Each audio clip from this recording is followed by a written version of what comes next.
그날 저는 회장님 서류를 전달하러 회장실에 들어갔습니다. 파견직 사원이 회장실에 들어가는 일은 거의 없는데 그날따라 비서실 직원들이 전부 회의 중이라서 제가 대신 가게 됐습니다. 노크를 하고 문을 열었습니다. 회장님은 자리에 안 계셨습니다. 저는 서류를 책상 위에 올려놓고 나오려던 참이었습니다. 그런데 그때 벽에 걸린 액자 하나가 눈에 들어왔습니다. 오래된 흑백 사진이었습니다. 젊은 남자 2명이 나란히 서서 웃고 있는 사진. 저는 무심코 그 사진을 바라봤습니다. 그리고 심장이 멎는 줄 알았습니다. 사진 속 한 남자가 너무나 익숙했습니다. 그 얼굴, 그 눈, 그 웃음. 저는 그 얼굴을 평생 봐왔습니다. 하지만 그 사람이 왜 여기에 이 회장실 벽에 젊은 회장님 옆에 서서 웃고 있는 건지 도무지 이해할 수가 없었습니다. 제 다리가 후들거렸습니다. 서류를 떨어뜨렸습니다. 그날 이후 제 인생은 완전히 달라졌습니다. 혹시 지금 이 이야기를 듣고 계신 분들 잠시만 멈춰주세요. 여러분께서 사시는 지역을 댓글로 남겨주시면 분명히 좋은 일이 생기실 겁니다. 저도 가장 힘들고 막막했던 그 시절에 누군가 제 이야기를 들어줬고 그 덕분에 다시 일어설 수 있었거든요. 댓글 남겨주신 분들께는 반드시 행운이 찾아갈 거라고 저는 진심으로 믿습니다. 그리고 아직 구독을 안 하신 분들 구독은 무료입니다. 무료인 구독 버튼 한 번만 눌러주시면 올해 몸 건강하게 보내실 수 있습니다. 저는 정말로 그렇게 믿고 있어요. 자, 이제 본격적으로 제 이야기를 시작해볼까 합니다. 제 이름은 이준혁이고 올해 나이 67입니다.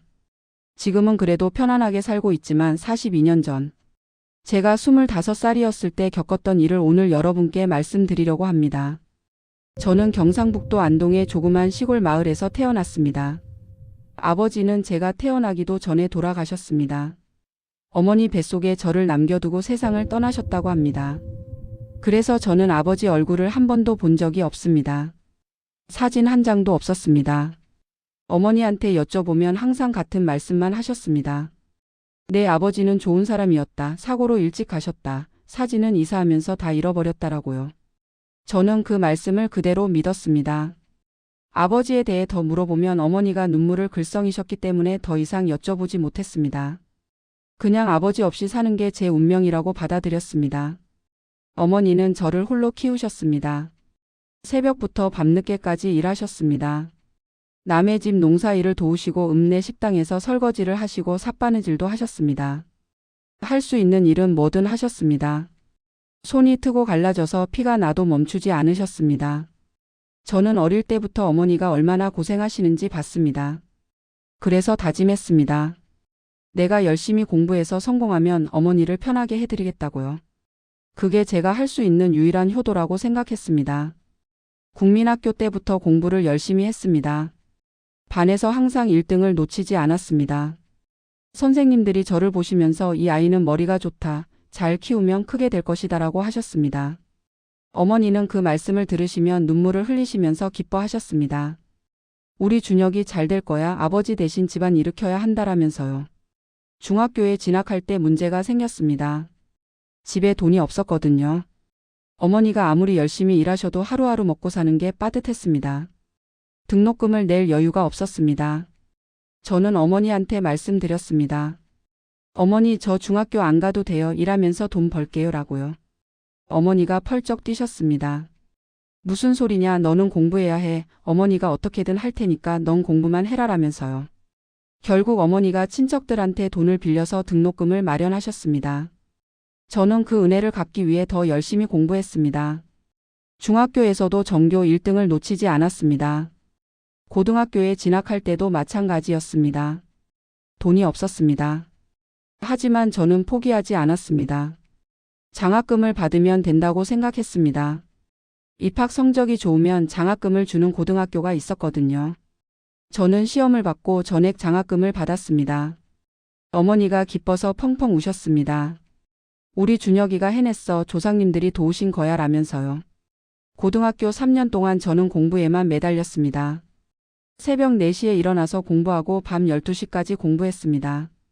잠을 4시간도 못 잤습니다. 친구들이 놀 때도 저는 도서관에 있었습니다. 제가 놀면 어머니 고생이 헛되니까요.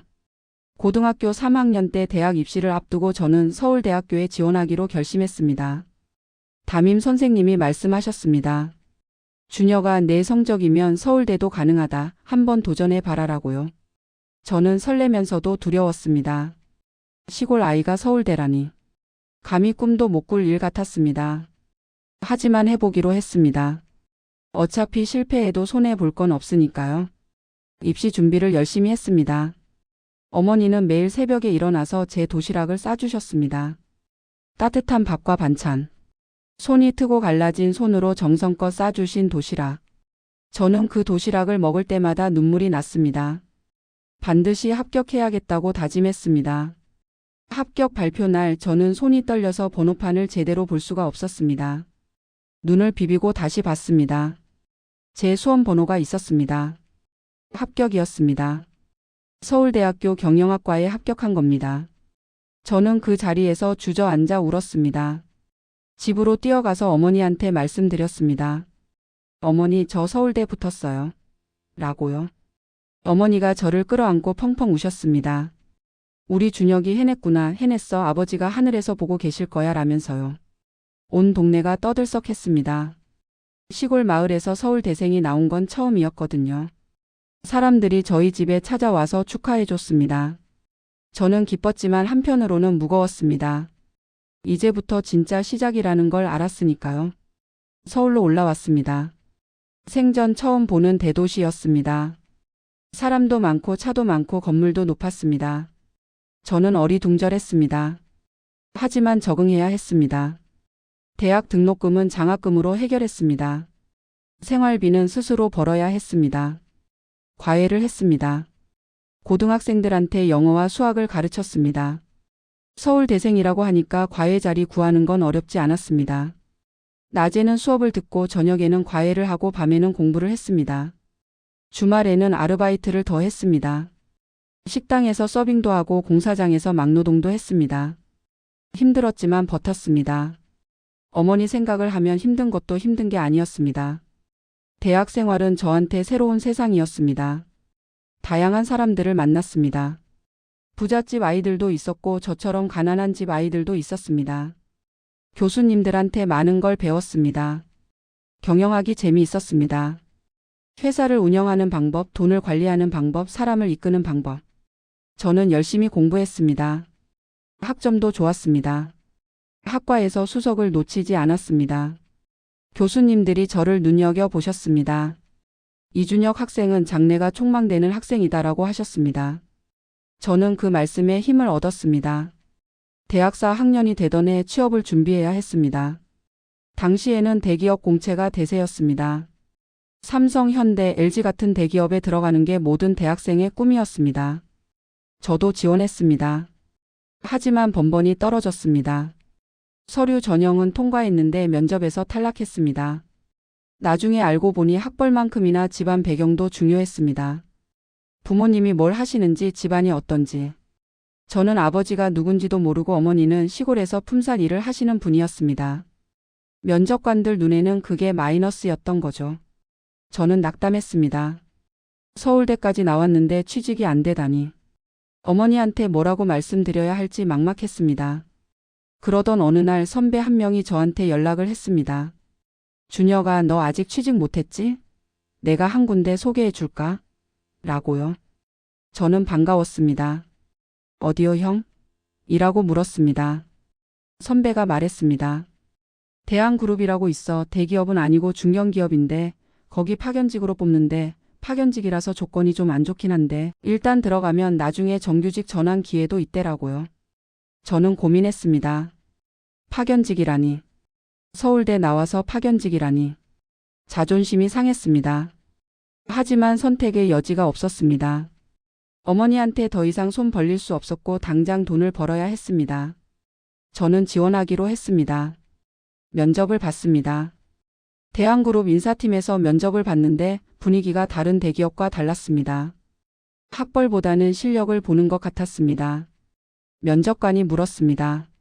서울대 경영학과 수석이면 다른 데도 갈 수 있을 텐데 왜 우리 회사에 지원했습니까? 라고요. 저는 솔직하게 말했습니다. 다른 곳에 떨어졌습니다. 집안 배경이 안 좋아서 그런 것 같습니다. 하지만 저는 실력으로 증명하고 싶습니다. 기회만 주시면 최선을 다하겠습니다. 라고요.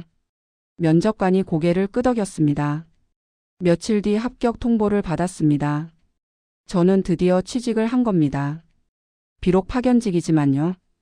대한그룹에 첫 출근을 한 날 저는 긴장했습니다. 회사 건물이 엄청 컸습니다. 30층짜리 빌딩이었는데 로비부터 화려했습니다. 저는 파견직이라서 본사 건물 지하에 있는 파견 사무실로 갔습니다. 사무실은 좁고 어두웠습니다.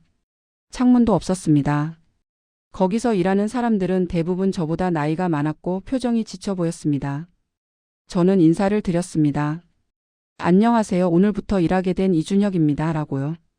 사람들이 저를 힐끗 보더니 다시 일에 몰두했습니다. 환영의 분위기는 아니었습니다. 저는 조용히 제 자리에 앉았습니다. 제 업무는 서류 정리와 복사였습니다. 서울대 경영학과를 나와서 하는 일이 서류 복사라니. 자존심이 상했습니다. 하지만 불평하지 않았습니다. 일단 들어왔으니 열심히 해서 인정받아야 한다고 생각했습니다. 묵묵히 일했습니다. 시키는 일은 뭐든 했습니다.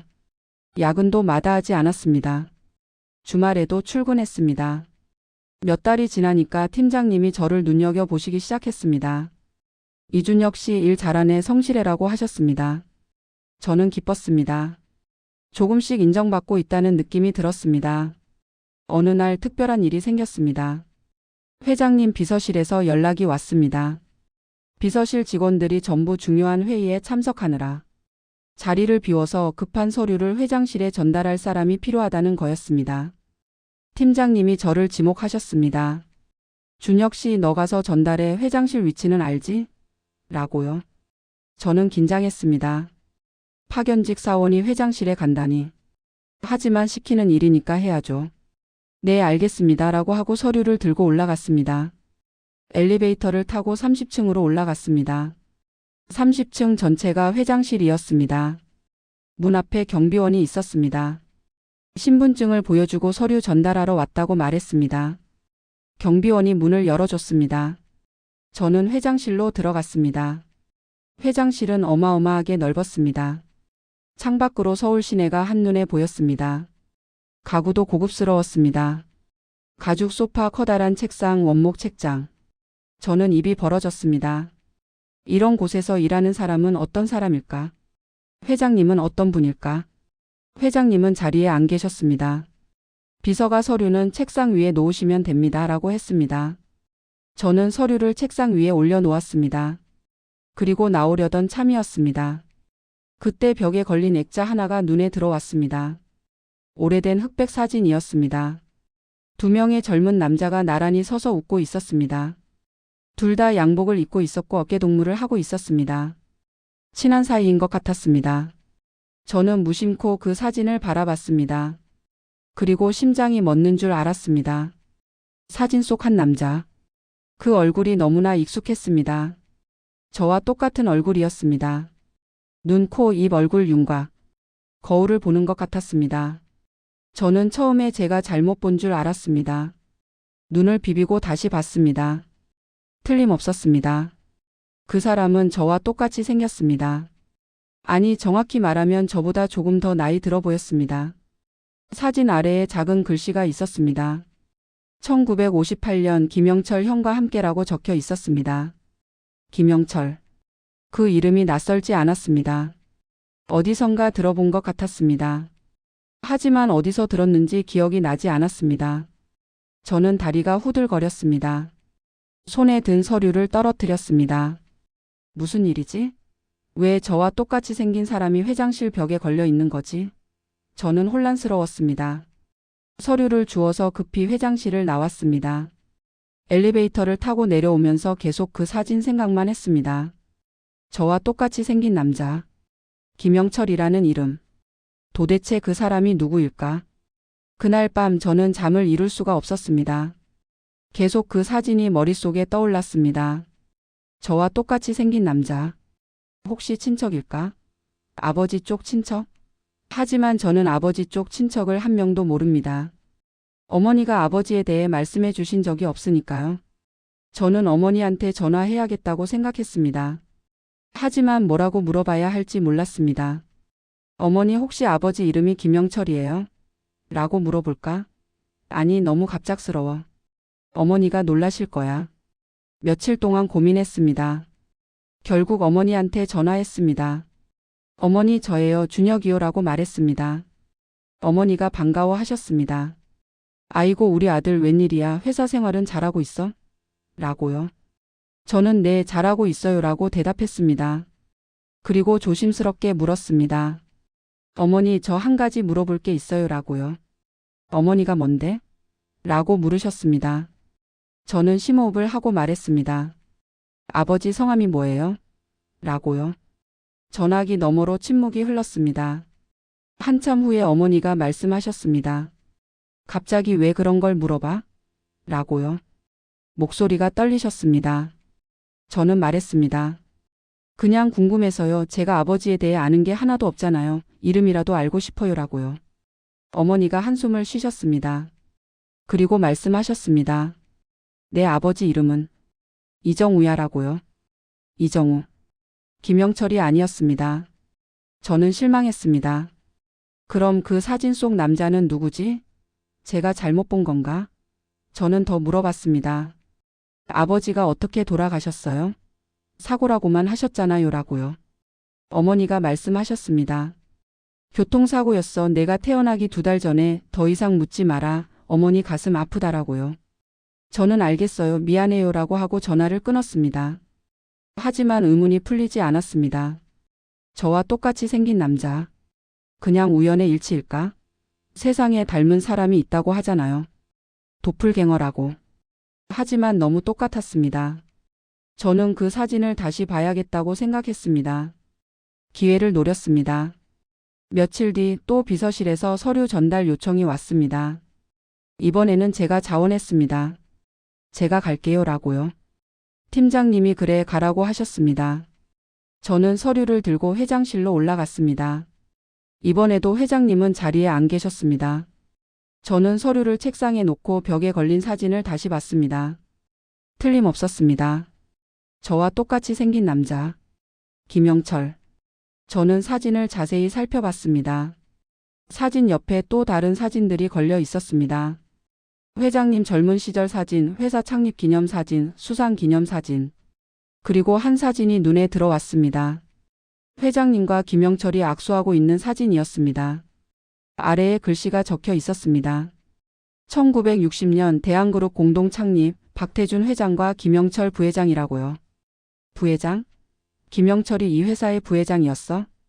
저는 충격을 받았습니다. 대한그룹 창립 멤버? 부회장? 그런데 왜 저는 김영철이라는 이름을 한 번도 들어본 적이 없을까? 회사에서 김영철에 대해 말하는 사람이 없었습니다. 저는 더 조사해 봐야겠다고 생각했습니다. 회사 도서실에 갔습니다. 대한그룹 역사에 관한 자료를 찾았습니다. 오래된 사보가 있었습니다. 1960년대 사보를 뒤졌습니다. 드디어 찾았습니다. 대한그룹 창립 기념호라는 제목의 사보. 거기에 김영철에 대한 기사가 있었습니다. 기사 내용은 이랬습니다. 김영철은 박태준 회장과 어릴 때부터 친구였고 함께 사업을 시작해서 대한그룹을 창립했다고 합니다. 박태준이 회장, 김영철이 부회장을 맡았습니다. 둘은 형제처럼 가까웠고 회사를 함께 키워나갔습니다. 하지만 1963년에 김영철이 갑자기 회사를 떠났다고 합니다. 이유는 나와 있지 않았습니다. 그 이후로 김영철에 대한 기록은 없었습니다. 마치 사라진 것처럼. 저는 더 조사했습니다. 회사 원로 직원들한테 슬쩍 물어봤습니다. 혹시 김영철 부회장님 아세요? 라고요. 대부분 모른다고 했습니다. 하지만 한 원로 직원이 말해줬습니다. 김영철? 아, 옛날에 있었지. 창립 멤버였는데 갑자기 나갔어. 왜 나갔는지는 몰라. 그 이후로 이름도 못 꺼내게 됐어. 회장님이 싫어하신대라고요. 회장님이 싫어하신다. 왜? 친구였는데? 저는 점점 더 궁금해졌습니다. 어느 날 밤 집에서 어머니가 보내주신 짐을 정리하다가 오래된 상자를 발견했습니다. 어머니가 제가 서울로 올라올 때 챙겨주신 건데 한 번도 열어보지 않았습니다. 상자를 열었습니다. 안에 낡은 물건들이 있었습니다. 제 어릴 때 사진, 국민학교 졸업장, 상장들. 그리고 봉투 하나가 있었습니다. 봉투 겉면에 준혁이한테라고 적혀 있었습니다. 어머니 글씨였습니다. 저는 봉투를 열었습니다. 안에 편지 한 장과 사진 한 장이 있었습니다. 편지를 읽었습니다. 어머니가 쓴 편지였습니다. 준혁아, 이 편지를 읽을 때쯤이면 너도 어른이 됐겠지. 어머니가 너한테 숨긴 게 있어. 미안하다. 내 아버지 이름은 이정우가 아니야. 진짜 이름은 김영철이야. 어머니가 거짓말한 거 용서해라.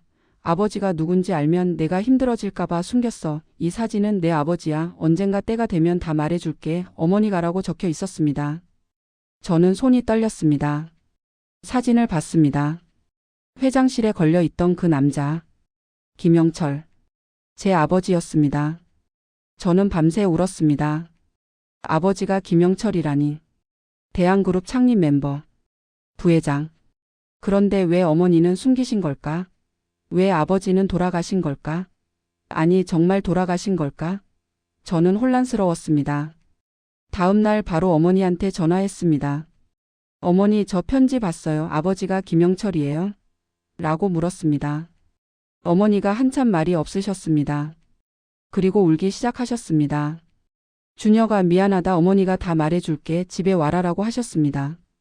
주말에 고향으로 내려갔습니다. 어머니가 마당에서 저를 기다리고 계셨습니다. 많이 늙으셨습니다. 머리카락이 하얗게 새고 허리도 굽으셨습니다. 저는 어머니를 안아드렸습니다. 어머니 왔어요라고요. 어머니가 저를 꼭 안으시면서 우셨습니다. 방으로 들어가서 어머니가 모든 걸 말씀해 주셨습니다. 어머니 말씀에 따르면 아버지 김영철은 대한그룹 창립 멤버이자 부회장이었습니다. 박태준 회장과 어릴 때부터 친구였고 함께 사업을 시작했습니다. 회사는 잘 됐고 둘은 억만장자가 됐습니다. 하지만 문제가 생겼습니다. 박태준 회장이 욕심을 부리기 시작했습니다. 회사 지분을 독차지하려고 했습니다. 아버지가 반대했습니다. 그러자 박태준이 아버지를 쫓아내려고 했습니다. 거짓 누명을 씌웠습니다. 아버지가 회사 돈을 횡령했다고요. 이사회에서 아버지를 해임했습니다. 아버지는 하루아침에 모든 걸 잃었습니다. 아버지는 억울함을 호소하려고 했지만 박태준이 더 빨랐습니다. 박태준이 언론을 동원해서 아버지를 매장했습니다. 대한그룹 부회장 수십억 횡령 혐의라는 기사가 신문에 대서특필됐습니다. 아버지는 사회적으로 매장당했습니다. 친구들도 친척들도 다 등을 돌렸습니다. 아버지는 절망했습니다. 그리고 그해 겨울 아버지가 돌아가셨습니다. 공식적으로는 교통사고였지만 어머니는 스스로 목숨을 끊으신 거라고 하셨습니다. 더 이상 버틸 수 없으셨던 거죠. 어머니는 당시 아버지와 결혼한 지 얼마 안 된 상태였습니다. 저를 임신한 상태였고요. 아버지가 돌아가시고 나서 어머니는 아무것도 없이 쫓겨났습니다. 재산은 다 박태준이 가져갔습니다. 어머니는 고향으로 도망치듯 내려왔습니다. 그리고 저를 낳으셨습니다. 아버지 이름을 숨기고요. 김영철이라는 이름이 알려지면 저한테도 피해가 갈까봐 이정우라는 가명을 만드셨습니다. 그렇게 25년을 숨기며 사셨습니다. 저는 어머니 말씀을 듣고 울었습니다. 아버지가 억울하게 돌아가셨다니. 친구한테 배신당해서 모든 걸 잃으셨다니. 저는 분노가 치밀어 올랐습니다. 박태준. 그 사람이 제 아버지를 죽인 거나 마찬가지였습니다. 저는 주먹을 쥐었습니다. 어머니, 저 복수할 거예요 라고 말했습니다. 어머니가 고개를 저으셨습니다. 안 돼, 준혁아. 그 사람은 너무 힘이 세. 내가 덤비면 너도 망해라고요. 저는 그래도 이대로 있을 수 없어요. 아버지 억울함을 풀어드려야 해요 라고 말했습니다. 서울로 돌아왔습니다. 저는 계획을 세웠습니다. 박태준 회장한테 직접 따지는 건 바보 같은 짓입니다. 제가 파견직 사원인데 어떻게 회장한테 따져요. 저는 증거를 모으기로 했습니다. 아버지가 억울하게 누명을 썼다는 증거. 박태준이 조작했다는 증거. 그걸 찾으면 아버지 명예를 회복시킬 수 있을 거라고 생각했습니다. 저는 회사에서 더 열심히 일했습니다. 인정받아야 했습니다. 더 높은 곳에 올라가야 더 많은 정보에 접근할 수 있으니까요. 파견직에서 시작해서 계약직으로 전환됐습니다. 그리고 3년 뒤에 정규직이 됐습니다. 능력을 인정받아서 기획실로 발령났습니다. 기획실에서 일하면 회사의 핵심 정보에 접근할 수 있었습니다. 저는 야근을 밥 먹듯이 했습니다. 주말에도 출근했습니다. 팀장, 부장, 임원들한테 인정받았습니다. 이준혁은 정말 일을 잘해, 성실해, 믿을 수 있어라는 평가를 받았습니다. 그러면서 틈틈이 아버지에 대한 자료를 찾았습니다. 회사 금고에 보관된 오래된 서류들, 1960년대 회계자료, 이사회 회의록. 찾을 수 있는 건 다 찾았습니다. 그리고 드디어 결정적인 증거를 발견했습니다. 1963년 이사회 회의록. 거기에 아버지를 해임할 때의 기록이 있었습니다. 그런데 이상한 점이 있었습니다. 횡령 혐의의 근거가 된 회계자료. 그 자료에 조작의 흔적이 있었습니다. 숫자가 맞지 않았습니다. 누군가 일부러 조작한 것 같았습니다. 저는 더 조사했습니다. 당시 회계를 담당했던 직원이 누구인지 찾았습니다. 그 사람은 이미 은퇴해서 시골에서 살고 있었습니다. 저는 그 사람을 찾아갔습니다. 처음에는 만나주지 않으려고 했습니다. 하지만 제가 김영철의 아들이라고 하니까 태도가 달라졌습니다. 그 사람이 다 털어놓았습니다. 박 회장이 시켜서 회계 자료를 조작했어요. 김 부회장님은 아무 잘못도 없었어요. 저도 양심이 찔렸는데 무서워서 말을 못했어요. 미안합니다. 라고요. 저는 그 사람한테 진술서를 받았습니다. 증거가 모였습니다. 이제 어떻게 할지 결정해야 했습니다. 그냥 경찰에 신고할까? 아니, 박태준은 힘이 너무 세서 묻힐 수 있었습니다. 저는 다른 방법을 생각했습니다. 언론에 제보하기로 했습니다. 하지만 아무 언론사는 안 됐습니다. 박태준이 손을 뻗지 못하는 언론사를 찾아야 했습니다. 저는 조사했습니다. 그리고 한 유명 시사 프로그램을 찾았습니다. 재벌 비리를 파헤치기로 유명한 프로그램이었습니다. 저는 그 프로그램 제작진에게 연락했습니다. 제작진이 관심을 보였습니다. 증거를 검토하더니 이건 대단한 특종이다라고 했습니다. 하지만 조심해야 했습니다. 박태준이 알면 방해할 테니까요. 저는 회사에서 평소처럼 일했습니다. 아무도 제가 무슨 일을 꾸미고 있는지 몰랐습니다. 그러던 어느 날 박태준 회장이 저를 불렀습니다. 비서가 연락했습니다. 이준혁 씨 회장님이 보시고 싶다고 하십니다. 라고요. 저는 긴장했습니다. 들켰나? 아니면 다른 이유일까? 회장실로 올라갔습니다. 박태준 회장이 책상 앞에 앉아 있었습니다. 나이가 많이 드셨지만 눈빛은 여전히 날카로웠습니다. 자네가 이준혁인가? 라고 물으셨습니다. 저는 네, 회장님이라고 대답했습니다. 회장이 저를 한참 바라보시더니 말씀하셨습니다. 자네 누구 닮았는데 어디서 많이 본 얼굴이야 라고요. 저는 심장이 쿵쾅거렸습니다. 제가 아버지를 닮았으니까 눈치챈 걸까? 하지만 태연한 척했습니다. 글쎄요, 잘 모르겠습니다. 라고요. 회장이 고개를 끄덕이셨습니다. 자네 일 잘한다고 들었어. 앞으로도 열심히 해라고 하셨습니다. 저는 인사하고 나왔습니다. 며칠 뒤 시사 프로그램이 방송됐습니다. 대한그룹 창립 비와 30년 전 억울하게 쫓겨난 부회장의 진실이라는 제목이었습니다. 프로그램에서 아버지가 억울하게 누명을 쓰고 쫓겨났다는 걸 폭로했습니다. 회계 자료 조작 증거, 당시 담당자의 진술, 모든 게 공개됐습니다. 세상이 뒤집어졌습니다. 언론에서 대서특필했습니다. 대한그룹 박태준 회장 동업자 배신하고 회사 가로챘나라는 기사가 쏟아졌습니다. 박태준 회장은 처음에 부인했습니다. 사실무근이다, 악의적인 보도다라면서요. 하지만 증거가 너무 확실했습니다. 검찰이 수사에 나섰습니다. 회사에 압수수색이 들어왔습니다. 박태준 회장이 구속됐습니다. 그 뒤로 재판이 진행됐고 결국 유죄 판결을 받았습니다. 사기, 배임, 문서 위조. 여러 가지 제목으로요. 박태준은 감옥에 갔습니다. 대한그룹은 경영권 분쟁이 벌어졌습니다. 저는 회사를 그만뒀습니다. 더 이상 대한그룹에 있을 필요가 없었으니까요. 아버지 명예가 회복됐습니다. 언론에서 아버지에 대해 재조명했습니다. 30년 전 억울하게 누명 쓴 김영철 진실이 밝혀지다라는 기사가 나왔습니다. 아버지 무덤을 찾아갔습니다.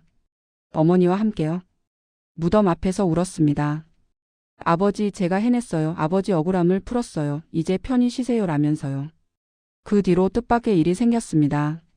아버지가 당시 회사 지분을 갖고 있었는데 그게 무효화됐던 거였습니다. 하지만 아버지가 억울하게 쫓겨났다는 게 밝혀지면서 지분이 회복됐습니다. 저는 아버지의 유일한 상속인으로서 그 지분을 물려받았습니다. 대한그룹 지분의 상당 부분이었습니다. 하루아침에 저는 대주주가 됐습니다. 저는 회사 경영에 참여하지 않았습니다. 그 대신 지분을 매각해서 재단을 만들었습니다. 김영철 장학재단이라고요. 가난한 학생들한테 장학금을 주는 재단. 저처럼 어려운 환경에서 공부하는 학생들을 돕는 재단. 아버지 이름으로 좋은 일을 하고 싶었습니다. 어머니도 기뻐하셨습니다. 내 아버지가 하늘에서 보고 계실 거야. 고맙다. 준혁아라고요. 지금 저는 67입니다. 장학재단을 운영하면서 살고 있습니다. 어머니는 10년 전에 돌아가셨습니다. 편안하게 눈을 감으셨습니다. 임종 때 제 손을 잡으시면서 말씀하셨습니다.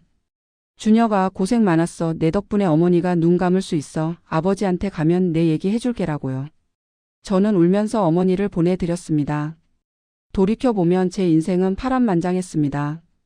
아버지도 모르고 태어나서 가난하게 자라고 서울대까지 나왔는데 파견직으로 취직하고. 하지만 결국 진실은 밝혀졌습니다. 나쁜 사람은 대가를 치렀습니다. 박태주는 감옥에서 죽었습니다. 외롭고 비참하게요. 그 사람이 평생 모은 재산도 대부분 환수됐습니다. 배신의 대가를 치른 겁니다. 혹시 지금 이 이야기를 듣고 계신 분들 중에 억울한 일을 당하신 분이 계시다면요. 포기하지 마세요. 진실은 언젠가 밝혀집니다. 시간이 오래 걸릴 수도 있습니다. 30년이 걸릴 수도 있습니다. 하지만 반드시 밝혀집니다. 하늘은 알고 있습니다. 나쁜 짓을 하면 반드시 대가를 치르게 됩니다. 오늘 제 이야기는 여기까지입니다. 긴 이야기 끝까지 들어주셔서 정말 감사합니다. 여러분 모두 건강하시고 행복하시길 바랍니다. 억울한 일 없이 정직하게 떳떳하게 사세요. 그게 가장 좋은 삶입니다. 아, 그리고요. 아직 구독을 안 하신 분들 구독은 무료입니다. 무료인 구독 버튼 한 번만 눌러주시면 오래 몸 건강하게 보내실 수 있습니다. 저는 진심으로 그렇게 믿습니다. 다음에 또 좋은 이야기로 찾아올게요. 안녕히 계세요.